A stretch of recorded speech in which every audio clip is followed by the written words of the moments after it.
राम के नाम पे, श्री राम के नाम पे आतंक फैलाने वालों, अगर तुम्हें श्री राम की जरी भी पर्सनालिटी की समझ होती तो तुम लोग ये राम नवमी के दिन इतने बड़े दंगे, इतने बड़े फसादात नहीं करते।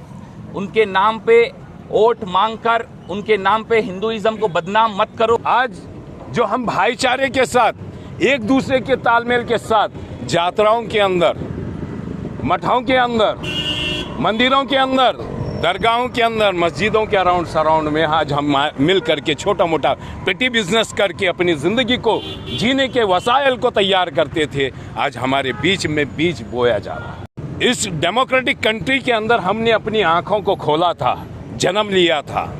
आज हमें ये महसूस होने लगा है कि ये देश हमारा रह करके भी आज हम गुलामी की तरफ जा रहे हैं। हमारे दर्दों के अंदर देशभक्ति निकाल करके एक क्या कहेंगे कम्युनलिज्म और कातिलाना मिजाज हमारे अंदर बोया जा रहा है। जो आम इंसान 2 वक्त की रोटी खा सकता था, वो आज जो है ना 1 रोटी खाने पर और भूखे रहने पर मजबूर हो गया है।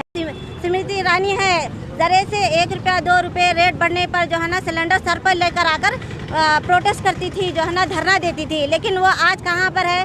वो उनके लिए जो है ना अमीर तबकों के लिए नहीं है, ये गरीब तबका और मिडिल क्लास के लोगों के लिए बहुत बड़ा नुकसान है।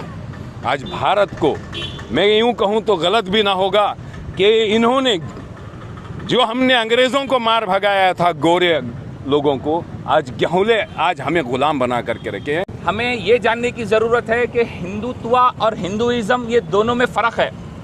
हिंदुत्व जहाँ पे टेरर, हिंदू मुस्लिम झगड़े, हिंदू मुस्लिम फसादात ये सिखाता है। हिंदुइज्म प्यार, मोहब्बत, एकता को बांटने की बात करता है। में भारत के अंदर ये हिंदू मुसलमान का और मंदिर मस्जिद का, मठ का और तिजारत को लेकर के, हलाल को लेकर के, इस तरह की सियासत राजनीति भारत में कभी नहीं हुई। अंग्रेजों ने किया था, उसके बाद ये गेहूले कलर के अंग्रेजों ने करना शुरू किया। एक तो इनके पास हथियार है हिंदू मुस्लिम का जो कम्युनल पॉलिटिक्स, दूसरा पैसा इनके पास है। वो दोनों चीज को लेकर इलेक्शन अंधाधुंध जीते हैं कि पढ़ा लिखा ये बीजेपी का और आरएसएस का अंधभक्त बने हुए। कर्नाटक में भी देखिए 40% की कमीशन की सरकार चल रही है। रिसेंटली संतोष पाटिल नाम का एक कॉन्ट्रैक्टर आत्महत्या कर लिया है।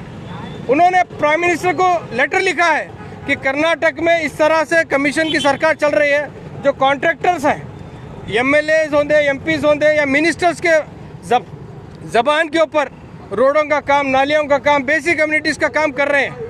लेकिन जब काम करने के बाद करोड़ों रुपए का लोन लेकर जब काम करते हैं, ये जब बिल पास करने के लिए 40% कमीशन पूछ रहे हैं। इसको लेकर कॉन्ट्रैक्ट एसोसिएशन ने प्राइम मिनिस्टर मोदी को भी लेटर लिखा है। मोदी इसके ऊपर खामोश है, होम मिनिस्टर खामोश है, यहाँ का चीफ मिनिस्टर भी खामोश है। उसके बावजूद वो जो संतोष पाटिल है, कर्जेदारों से परेशान होकर एक डेथ डिक्लेरेशन लिख कर मर गया है।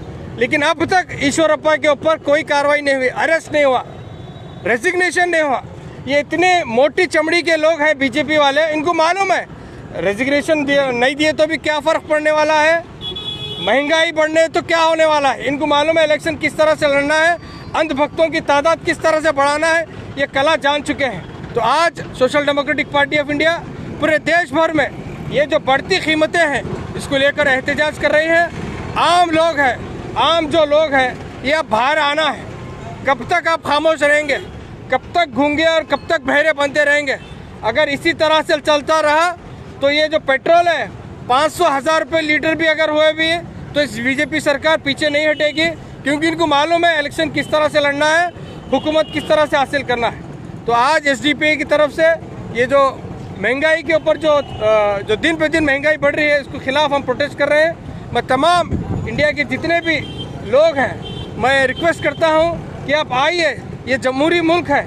जब तक हम ज़मीनी सतह पर आकर हम देखते हैं, दिल्ली में सुषमा स्वराज की जब सरकार थी, सिर्फ प्याज बढ़ने की वजह से दिल्ली की सरकार गिरी थी।